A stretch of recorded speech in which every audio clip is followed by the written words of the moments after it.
Magandang Saturday morning sa ating lahat. Ito po si Nico Fabian once again. Nandito naman po sa programa natin, Nick Talk, The Real Talk with Nico. And today is a Saturday. Kumusta kayo po? Kumusta mga Filipinos dito sa Malaysia, particularly dito po sa Sabah? Kumusta kayo? Hope everything is running smoothly. And today is a Saturday. Huwag natin kalimutan din magkumustahan kumusta din ang mga overseas Filipino workers, ang mga kapatid, kaibigan at kababayan natin sa iba-ibang parte ng mundo who is nandyan po talaga facing all the challenges sa buhay natin po dahil lang po we want to give a better future sa mga loved ones natin whom we left behind temporarily dyan po sa bayan natin which we call the Philippines. At saka kumusta din ang mga kaibigan natin dyan mismo sa bayan natin o sa Pilipinas, no? Kumusta kayo? Hope everything is running smoothly sa mga buhay natin ngayon po. Saturday na Saturday, those who are celebrating ang mga birthdays nila, happy birthday sa inyong lahat. And those who are celebrating whatever celebration you are celebrating today po, be it wedding anniversary or anniversary ng lovebirds natin, mga youngsters natin, wag kayo mag-isip ng masama, no? Kasi mahirap talaga po, no? Look what happened dyan po sa Tacloban, sa National High School, San Jose National High School, dyan po sa Tacloban the other day. And mayroon pa rin po ang mga insidente involving ang mga estudyante. Stabbing incident dyan sa Occidental. Ano yun, lugar na yun. And ingat-ingat lang ang mga parents, ang mga teachers, ang mga school authorities. Make sure that there are properly itong mga tao who's going inside ang campuses natin, school campuses natin. Make sure that they are properly screened, check ang mga bag nila, and at least for safety for safety purposes. Sorry lang po, medyo mahina ang boses natin ngayon dahil I'm still not feeling well po, no? Medyo may ano pa rin tayo, flu and may coughing pa rin tayo. But anyway, maski paano, I'm trying to do my level best to make sure that ang mga followers natin dito po sa Nick Talk, The Real Talk with Nico, you will be able to get some latest updates regarding what is happening dyan po sa Pilipinas. Dyan po sa Pilipinas. So, whatever celebration you are celebrating today, on this very special day, June 27 po, I hope that these celebrations that you are celebrating will be prosperous, fruitful, and problem-free celebration. Celebration po. So, okay, punta na tayo po sa programa natin. And the topic that I want to discuss today po, dito sa programa natin, Nick Talk, The Real Talk with Nico, is tungkol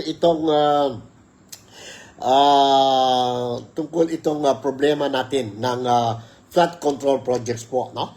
You know, because of these flood control projects, nahirapan talaga ang mga Filipinos. But anyway, later on, I will give you my personal comments, opinion, tungkol itong flood control project investigation. Ano ba po? Papayag ba tayo na itigil muna ang investigasyon ng flood control project po dahil ito daw po ang impeachment ni Inday Sara Duterte. Saan mas importante? Importante din para sa akin, yes, I agree also. It is very important also for the government, for the authorities concerned to proceed with the July 6 impeachment trial of Inday Sara Duterte to find out whether she is guilty or she's not guilty po. Importante din yung po, no? And importante din, equally important po, ang mga Filipinos, since last year we have been shouting, no? We want to know the result of the investigation ng flood control projects dahil po, nahirapan na talaga ang mga Filipinos, especially ngayon. Dumating na naman ang season, ng rainy season sa Pilipinas, and expected will be experiencing 15 to 20 typhoon sa Pilipinas po from now until end of this year. And every time we are going to experience flash flood, it will remind us of what really happened. Ang mga selfish, sabi natin, motives, selfish activities carried out by irresponsible, greedy politicians who took part in the flood control scam. Dahil sa kanila po, nahirapan ngayon karamihan ng mga Filipinos po, whether we like it or not. And what ang mga Filipino wants is, just like sa impeachment of Inday Sara Duterte, we want to see if Inday Sara Duterte is guilty or not guilty po. Kung sakali he is guilty or she is guilty, then the law, the long arm of the law must be imposed sa kanya po. Kung sakali guilty siya or convicted siya po. And if she is acquitted, then at least cleared ang pangalan ni Inday Sara Duterte or ang Vice President natin, si Inday Sara Duterte po. Importante yun po. And one of the issues mentioned sa impeachment trial of Inday Sara Duterte, ito na po, itong confidential fund involving something like 125 million. And I think ang questionable na lang dyan po is something like 75 million pesos na ang COA is asking pa rin to, or giving the opportunity for Inday Sara to Duterte to submit ang supporting documents ng 75 million pesos. Samantala po, itong flood control projects, it involves 1.something trillion pesos. Compare from 125 million or 75 million against itong 1.something trillion pesos, taxpayers' money po, saan mas mabigat.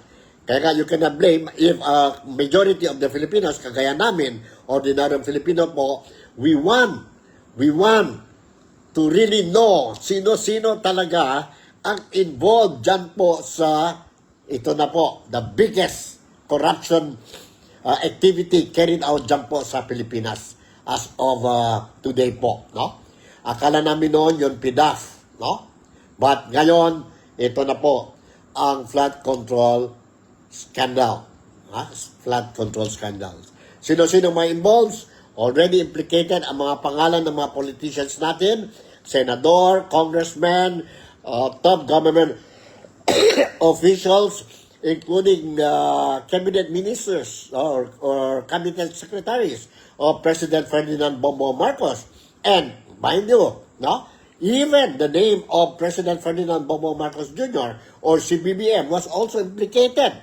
And not only him, also ang First Lady, si Lisa Araneta Marcos po, including ang anak nila, eldest son nila, who is now the majority leader of the House of Representatives, si Sandro Marcos. Si Sandro Marcos po. And many other government top officials, including ang private sector, particularly itong mga contractors natin po, dyan po sa infrastructure projects sa Pilipinas. Intended to help ease ang problema ng mga Filipinos in the event we will experience calamities such as natural calamities such as flash flood or typhoon po, earthquake, so forth and so on. No? So we really want to know na kailangan talaga do not stop itong investigation sa flood control projects. But unfortunately, narinig natin po, there are some people in the government, no? People in the government na elected na officials sa gobyerno po na they are saying na maghinto muna tayo po ang investigasyon ng flood control project. And it is coming from no less than, I heard it already, it came from no less than the newly elected Senate President ng Senado po, si Senate President Sherwin Gatchalian. Sabi niya, itigil muna tayo ang flood control projects dahil mayroon tayong impeachment trial ni Inday Sara Duterte. Papayag ba kayo po? Papayag ba kayo po to stop muna itong flood control project investigation? Anyway, bahala na kayo. And let me share with you itong video clip confirming itong mga istorya that we have been reading, watching po dyan sa flood control projects o dyan po sa Facebook or media platform natin, social media platform natin po, no? Let's watch and listen itong video clip ni Senator Amy Marcos, and she was commenting on this flood control project investigation po. Let's watch and listen to Senator Amy Marcos po. Nandito. Let's watch and listen to this.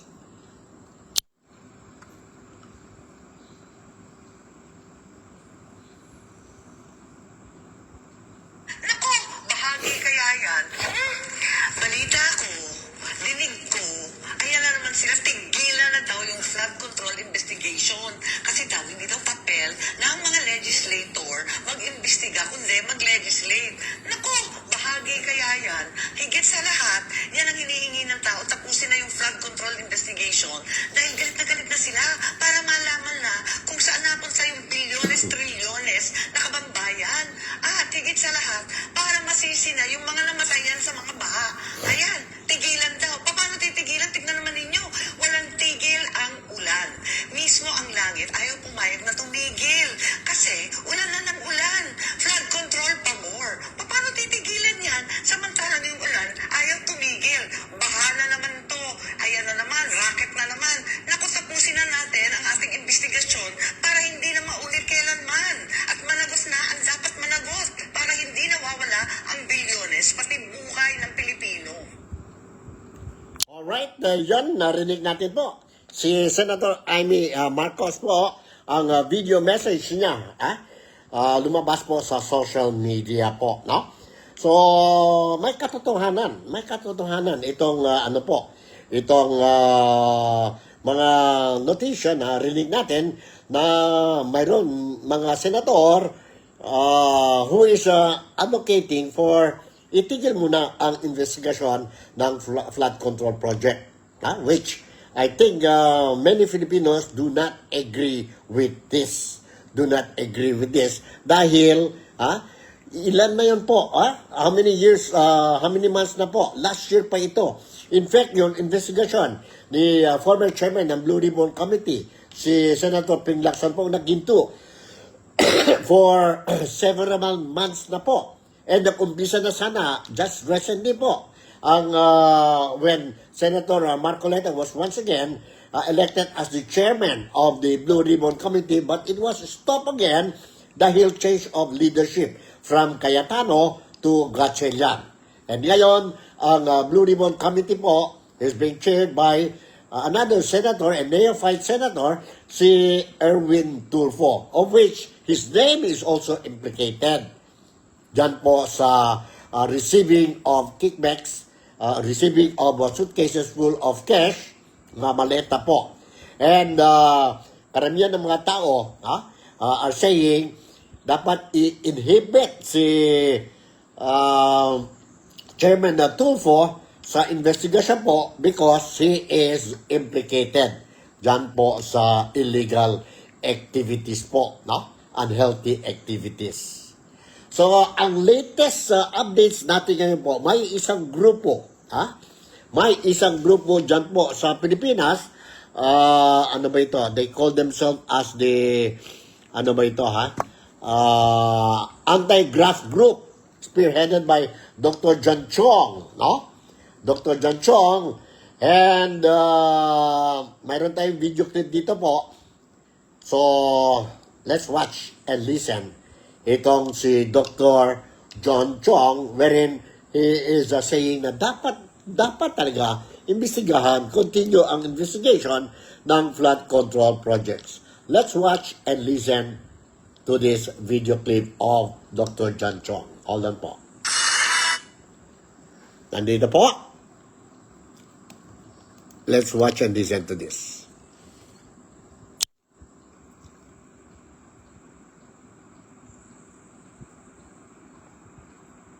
Dismayado ang task force kasama sa naging pahayag ng kampo ni Senate President Sherwin Gatchalian na hindi mo nabubuksan ang Senate inquiry hanggat wala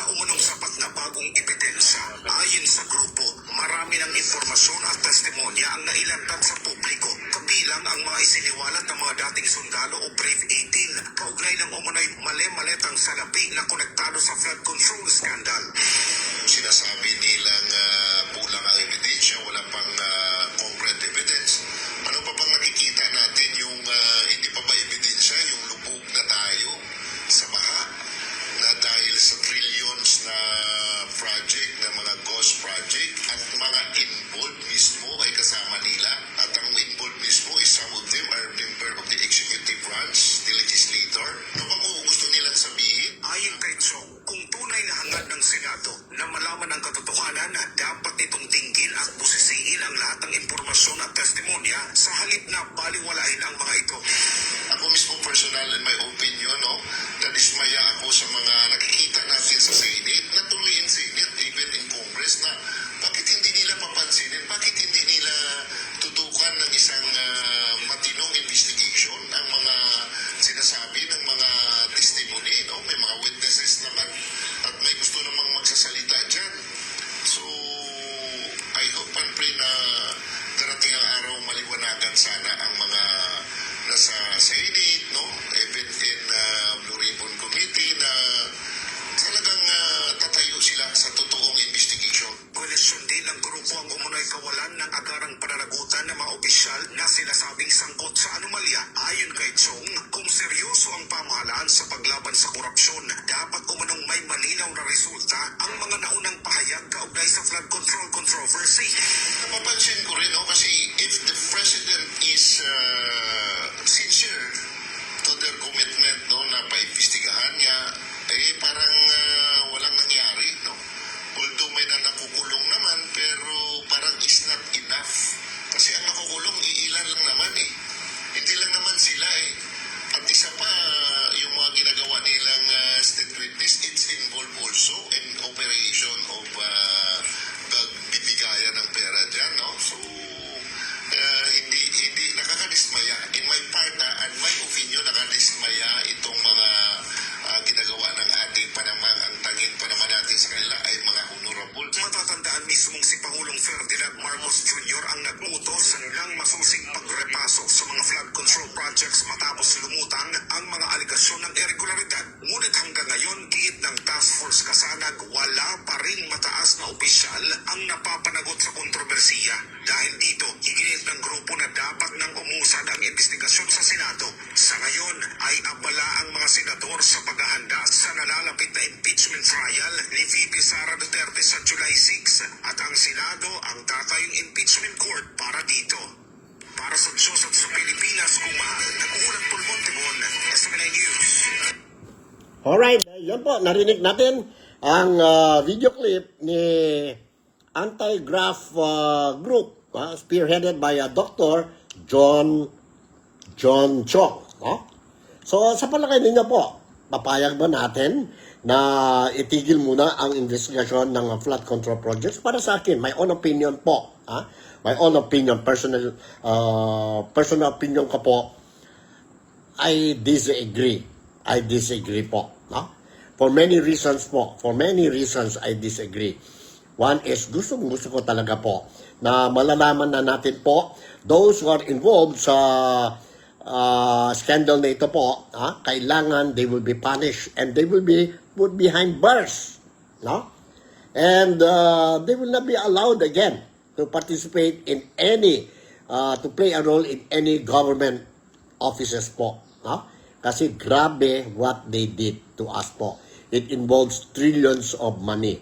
Itong flood control projects po, let's go back to flood control projects. Ano mga epekto? Mga epekto o mga effects sa atin, kagaya sa akin, kagaya sa mga ordinaryong Filipino, kagaya ko, kagaya sa mga kapwang Pilipino dito po sa Malaysia, of which we are religiously, regularly remitting money sa Pilipinas, and that money that we are remitting, whether you like it or not, it is already helping the economy of the Philippines po. Hindi lang kami po ang other overseas Filipino workers. You just imagine po, billions, trillions of money, went to the pocket of these irresponsible, greedy politicians, government officials natin dyan po sa Pilipinas.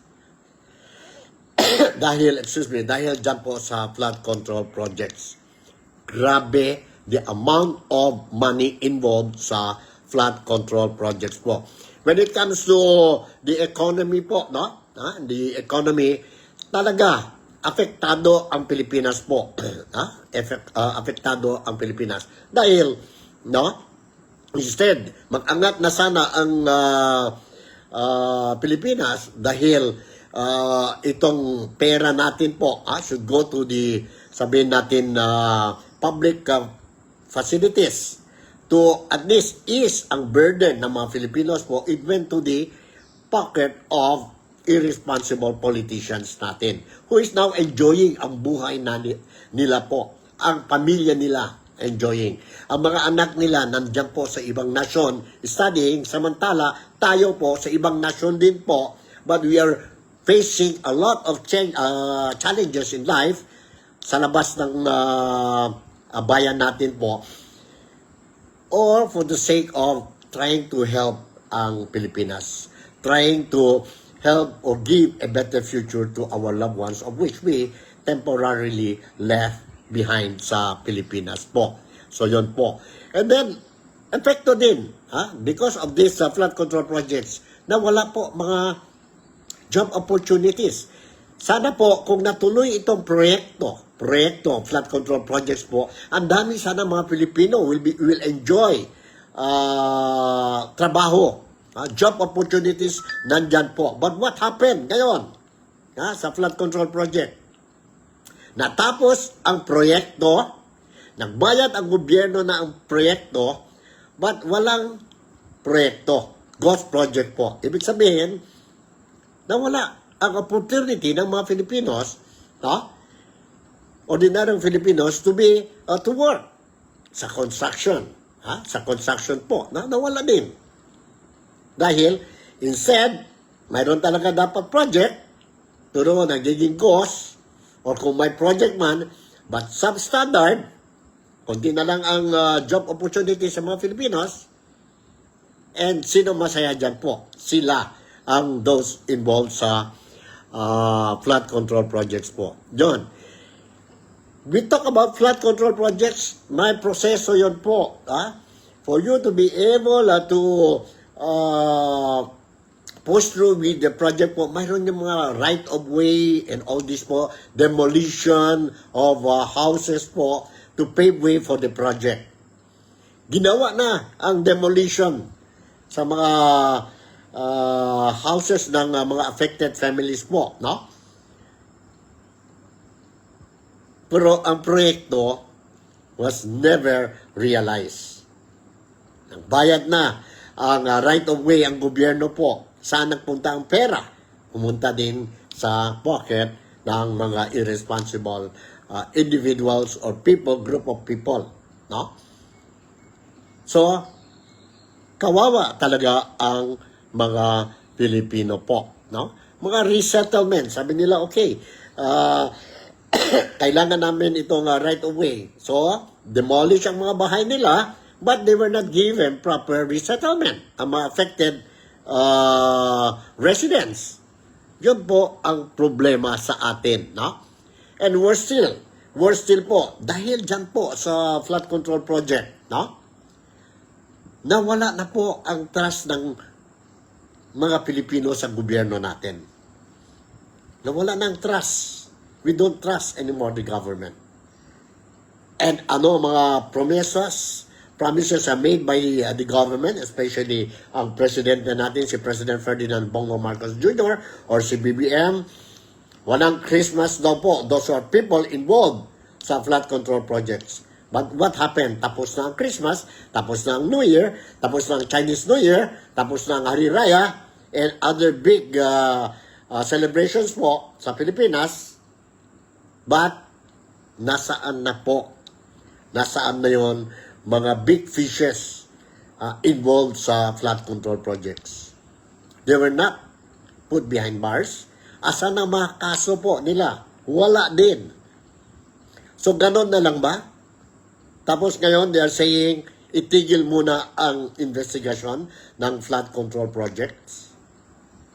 Knowing the fact siguro, sabi nila, ang mga Filipino, we are known to, after 1, 2 weeks, 3 weeks, 1 month, 2 months, 6 months, makalimutan ng Pilipino. That's why I'm urging lahat who is watching itong Nick Talk, the Real Talk with Nico po, please do not forget itong flood control project.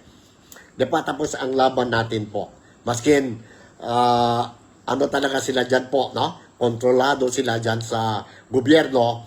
Let us continue to fight for our rights and make sure that there is accountability. Itong mga tao involved sa flood control projects po, they have to pay for the crimes that they have committed.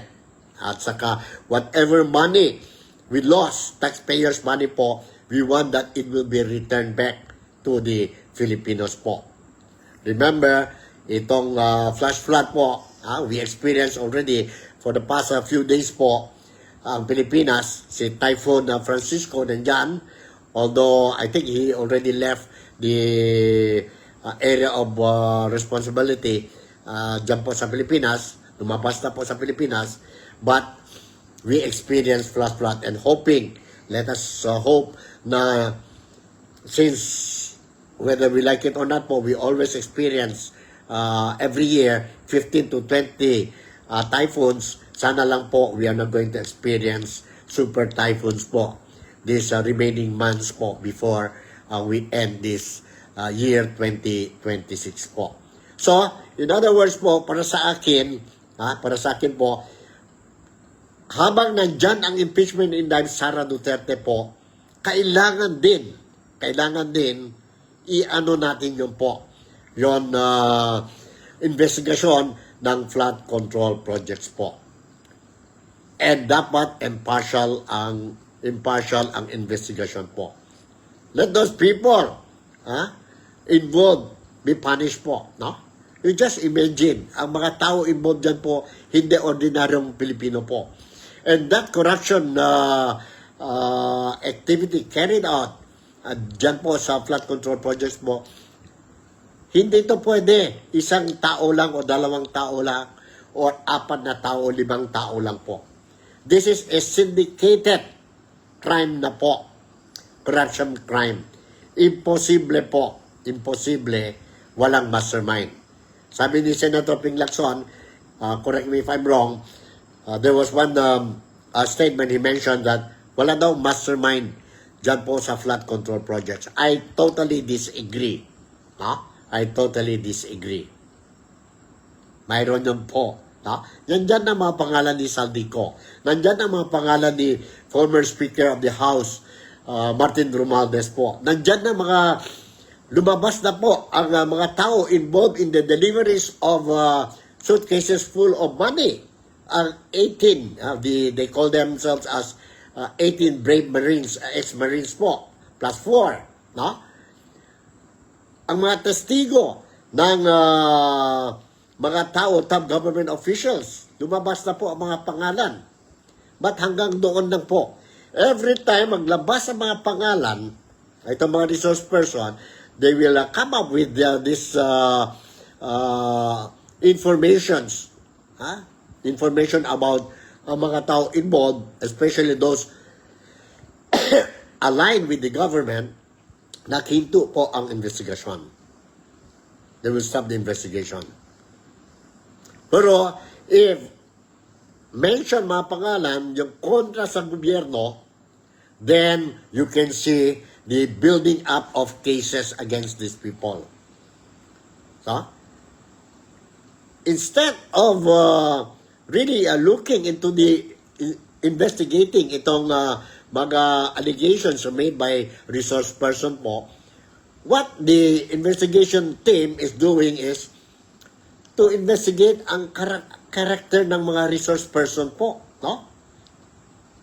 Medyo, it is very difficult to accept ang style of investigation being carried out previously by the Blue Ribbon Committee, ang ICI, ICI, Independent Commission for Infrastructure, And ngayon po, itong kailan kaya ang Blue Ribbon Committee mag-resume ang meeting? Ha? Ang committee hearing nila under the chairmanship of Senator Erwin Tulfo. Sa ngayon po, wala pa tayong balita. No? Wala tayong balita. Sana po, tuloy yon po. No? Tuloy yon po. That is the reason why I am really against the itigil na ang investigation ng flood control projects. My personal opinion ito po, no? Being isang Pilipino po, and I really hate corruption. No? I really hate corruption po. Kayo, what do you think? Ha? Kayo po, what do you think?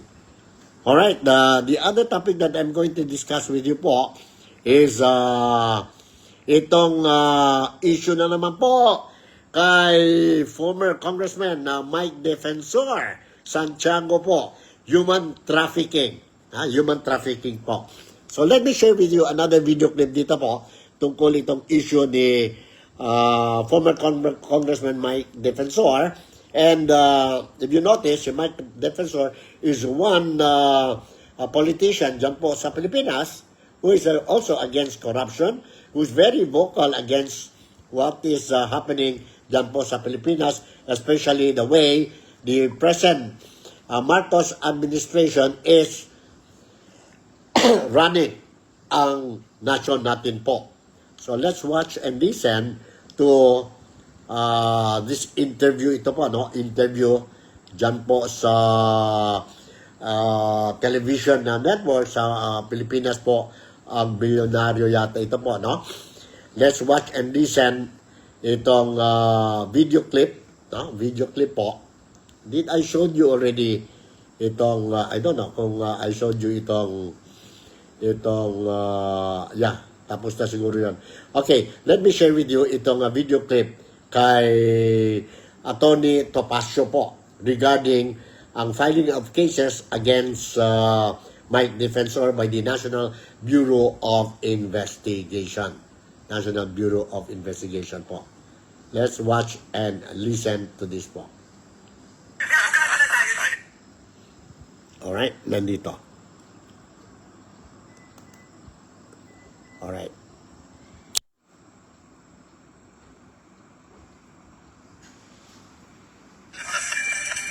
Nagsampa na nga ng qualified human trafficking complaint ng NBI laban sa dating kongresista na si Mike Defensor, asawa niyang si Julie at ilan pang mga individual matapos ang isinagawang operasyon kung saan nasagip umano ang mahigit 50 babae. Hit naman ng ahensya ang lahat ng mga inirereklamo ay mananatiling innocent until proven guilty. Of action po ng kampo ni former Secretary Defensor. Nung una po itong sinampa ng NBI, qualified human trafficking. That's serious. Yes, very serious. Pero kami po ay hindi na kami nasusurpresa sapagkat alam naman po nating lahat na ang NBI na premier investigative institution ng ating pamahalaan ay na-weaponize na. Umpisa nung maging direktor nito si Ginoong Matibag. At kita niyo naman ang ginagawa ng ating pamahalaan. Puro kanila ng mga puppets ang nasa mga key government positions. Ombudsman, tao nila. NBI, tao nila. Of course, yung DOJ, alam naman nating placeholder yon, si Secretary Vida. So, unang-una nakakatawa because of the nature of the charges, pero nakaka-alarma din sapagkat alam natin na ginagamit itong NBI and other government agencies para iharas at gibitin ang mga kritiko ng ating pamahalaan. One of the number one supporters ng mga tinatawag na 18 Marines or Maleta Boys. So, ang tingin po ninyo harassment. Yes, especially not only because of the fact kung si Mike Defensor ang tumutulong at sumusuporta doon sa 18 Marines, ngunit is on record as saying na may mga natatanggap siyang mga reports na meron ding ghost projects yung asawa ni Attorney Matibag doon sa kanyang distrito, and this constitutes a very clear conflict of interest on the part of Director Matibag. This is the latest we learned, no? Yung counter-accusation sa asawa naman ni NBI Director Matibag, who is a public official. Opo, congresswoman po siya. She's a congresswoman. At may challenge pa si Attorney Melvin Matibag na sampahan daw ng kaso si Congresswoman Ann. Ito mo ba ay kinoconsider ng kampo ni Attorney Topacio? So, definitely, pero paano ka magsasampa ng kaso kung tutak nila ang ombudsman? Ang NBI, asawa nung sasampahan mo, saan ka pupunta? Ang DOJ, tao rin ni Boying Rebulla, yung natira roon, at tao niya yan sa Cavite province. So, ayan ang problema po, Ma'am Corina, Sir Willard, sa sitwasyon natin ngayon. Lahat ng dati nating tradisyonal na masusumbungan ay na-capture na ng ehekutibo. Yung mga dapat ang ombudsman, independent yan, pero kita niyo naman ang recent actuations, very selective. At nakikita naman natin, ginagamit na rin pangharas sa mga kalaban sa politika. Ganyang reklamo sa corporate records, merong testimonya, mga babaeng kanilang sinagip daw, at ebidensyang nakalap sa raid.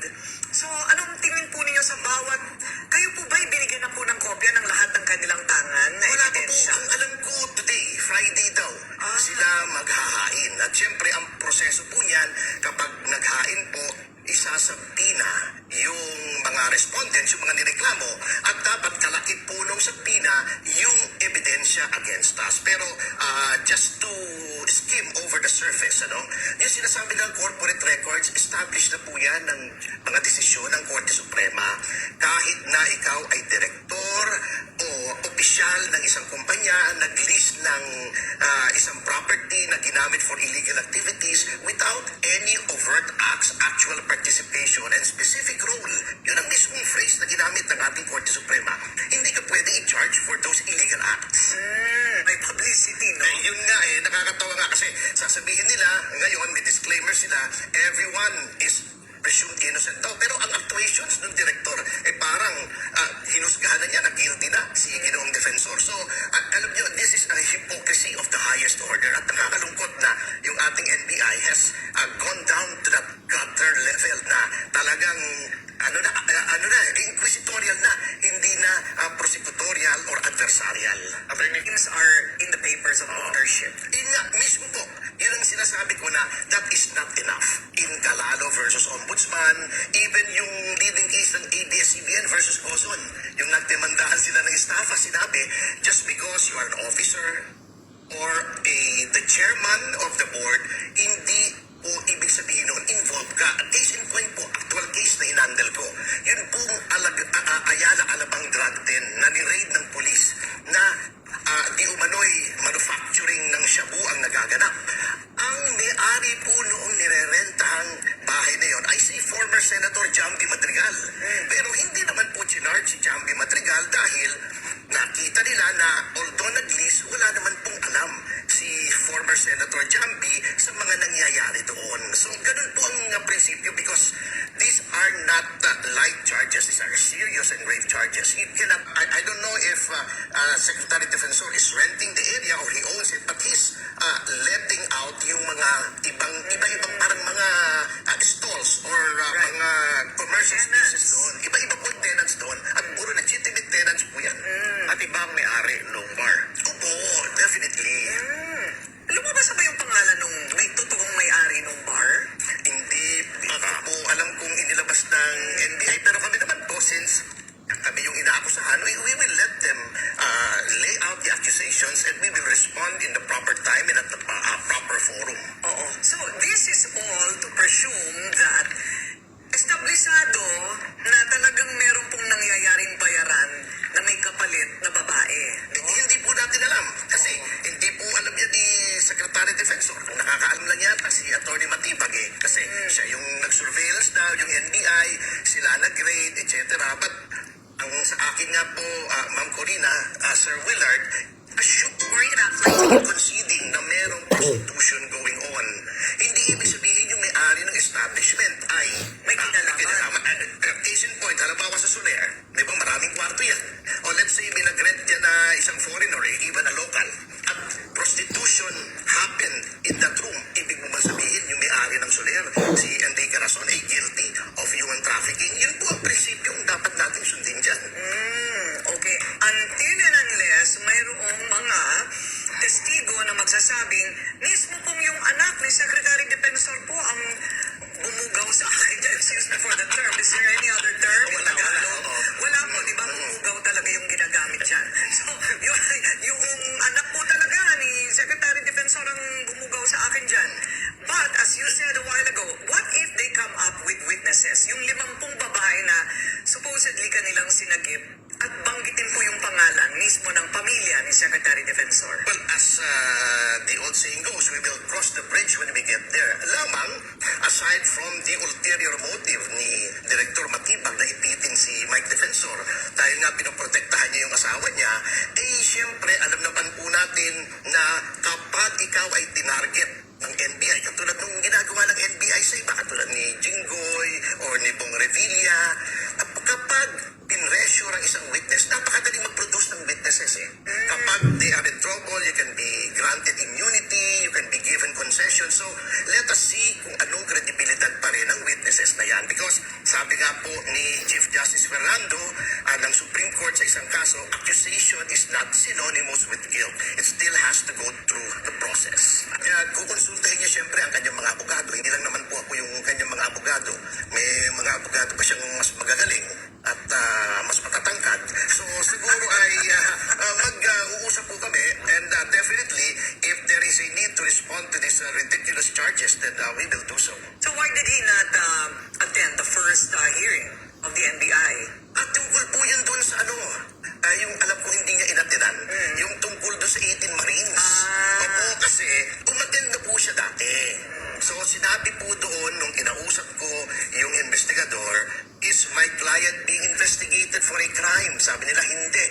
Anong gusto niyo mangyari? We want to establish his identity, etc. Sabi ko, ibig niyo sabihin, you have doubts as to whether the person in front of you, Secretary Mike Defensor. Okay? Sabi ko, if you have questions, ask him now. Sabi ng investigador, wala po kaming questions. So, then, uuwi na kami at umuwi na nga kami. Then later on, another subpoena was issued, cut and paste. Yun na naman, pumunta naman po ako to give respect to the institution. At sinabi ko, parang harassment na ito eh. Kasi ano ba naman itong inyong subpoena, cut and paste, iniba niya lang yung pecha at ang contention po namin, the NBI is being deputized by the Ombudsman to gauge the credibility of certain witnesses. Unconstitutional po yun because that destroys the independence of the Ombudsman. The Ombudsman should make its own determination because under the Constitution, being an independent body, if it relies on the discretion of an executive agency, which is the NBI, it destroys the independence of the Ombudsman. Itong balak isampa na kaso ng NBI ay non-bailable human trafficking. Definitely, oo. Kasi nga, ang sinasabi nga ni Secretary Mike, talagang tinatarget siya for a non-bailable offense. Kita nyo, sinasangkot din siya. Yung nag-contribute lang siya sa kampanya ni Senator Marcoleta, plunder na, which is also bailable. Actually, the term non-bailable is a misnomer. Lahat po pwedeng i-bail. Ngunit, pagka-capital offense, bail is a matter of discretion. Kailangan pumayag yung court. Pag hindi capital offense, bail is a matter of right. Whether the court likes it or not, it has to grant bail. So, yun po yun. So, I would say, this is a case where bail is a matter of discretion. Ayun. Alright, yun po, narinig natin ang defense statement made by Tony Topacio po, Tony Topacio, regarding ang sitwasyon, ang case ni former Secretary and former Congressman Mike Defensor. Ito naman po ang reaction, brief reaction coming from former Secretary and former Congressman Mike Defensor. Let's watch and listen to this. Sandali pa.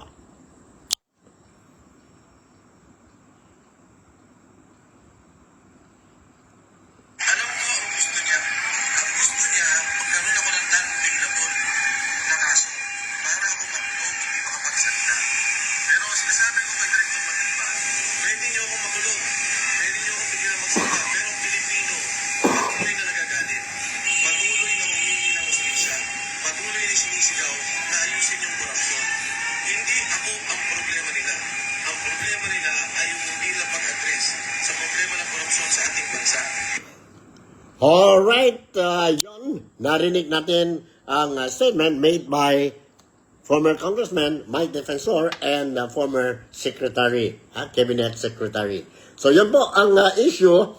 I share with you po mga video clips ang mga issues natin tungkol sa flood control projects, tungkol sa impeachment, and tungkol kay Mike Defensor. Finally, before I will conclude itong programa natin, let me share with you ang mga reaction ng mga lawmakers natin and top government officials natin po, and of course ang some experts regarding what happened sa Tacloban, ang shooting incident sa isang eskwelahan dyan po sa Tacloban regarding itong mga bata, teenagers po, who indiscriminately, dalawa sila po, carried out a shooting spree dyan po sa San Jose National High School. San Jose National High School po. Nandito po. Let's watch and listen to this po. No? Sandali. Okay, nandito po.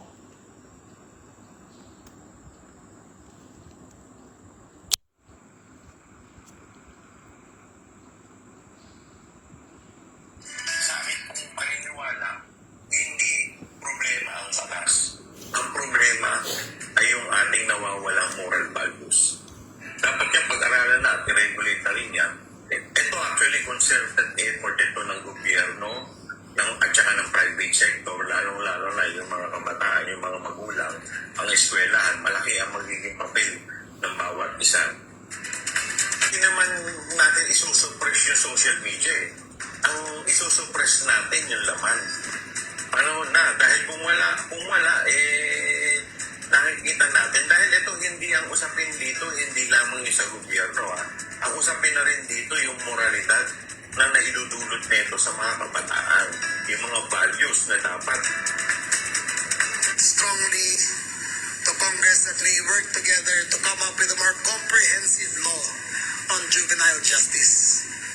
And I cannot, hindi naman ako tagasulat ng batas. Ako itutulong lang para maisulat ang batas ito at may bago. It is not important, but cognizance and intent are the most important factors. In this case, yung 14 years old, alam niya na hindi siya matcha-charge. Kaya siya ang pumutok ng marami. Siya ang nakabaril ng marami. And, ayon sa batas, marilibre siya sa ginawa niya. So there must be change. Hindi sila nakasuhan ay walang mangyayari sa kanila kasi kinukuha po yung talayaan nila at tinatanggal sila sa pamilya nila. Marami pong consequence. In fact, hindi po ito sa kasong ito, kundi in general ko na lang sasabihin. May mga nai-interview kaming mga bata na shock sila na ganun pala yung gagawin sa kanila dahil akala nila pag natapos na yun, i-interviewin lang sila sa DSWD at nauwi na sila. So, misinformed po yung mga bata. So, it's one reason why they also feel na may impunity sila when in fact, ang sabi ng batas, it's not a free pass for kids to commit the crime. Tamaan natin ang age of criminal responsibility. Kasi ang posisyon ko dyan, yung edad na 15 anyos, ay marunong na yan eh. Marunong na siya sa lahat ng buhay, ano? Ang mga kabataan ngayon, kung ikukumpara mo ng kabataan ko, nung ako yung bata pa, ay mas advanced ngayon because of yung influence ng Western culture. And of course, yung exposure natin sa social media. Tingnan natin, this Congress or policymakers should revisit that law. Kasi hindi naman iba sa atin, ang unang batas, itong revised penal code na naging effective noong 1932, ang threshold age was 9 years old. So ngayon 15. Noon 9. So from 9 to 15, i-determine kung merong discernment. Pero ngayon, ang discernment nasa 15. Below 18 bracket. So, ang kabataan noon, noong 1932, mas behind in terms of maturity, emotional maturity, kaysa sa kabataan ngayon. And yet, walang naging problema yung batas. Alright, yan po, narinig natin ang mga reaksyon na coming from several individuals po, politicians, and those who has something to do with this juvenile law natin sa Pilipinas. So, siguro hanggang dito na lang muna, no? Ang dalawang bata under the custody of the Department of Public Works sa Health Department po, and they are undergoing counseling. And itong 14 years old bata po, of course, he will not be sabihin natin face criminal charges po kasi underage siya po. So, I will continue to monitor ang sitwasyon about this issue and other issues po sa Pilipinas, and kung sakali mayroon man tayong mga latest updates, I'll make sure that kayo, ang mga followers ko dito po sa Nick Talk, The Real Talk with Nico, you will be properly informed. In the meantime po, I hope maski paano I managed to entertain you and give you ang mga latest updates sa Pilipinas. Hindi naman siguro lahat, but yun lang mga importante po, no? Importante developments that is happening dyan po sa Pilipinas. Pasensya lang po, medyo tayo ngayon, I'm not feeling well, but I'm trying my level best to be with you so that you will be able to be properly updated of what is happening sa Pilipinas. So with this, once again, I would like to say thank you very much for making me a part of your day. Enjoy tayo po ang weekend natin, and huwag natin kalimutan ang obligasyon natin po sa reliyon natin po tomorrow, Sunday po. Once again, those who are celebrating their birthdays or whatever anniversaries or celebration that they are celebrating today, I hope this will be a fruitful and problem-free celebration para sa inyong lahat. So with this, si Nico once again would like to say, Hidup Malaysia, sa Babole, mabuhay ang Pilipinas, and God bless the world. I'll see you in my next episode. Ingat kayo. I love you and you take care.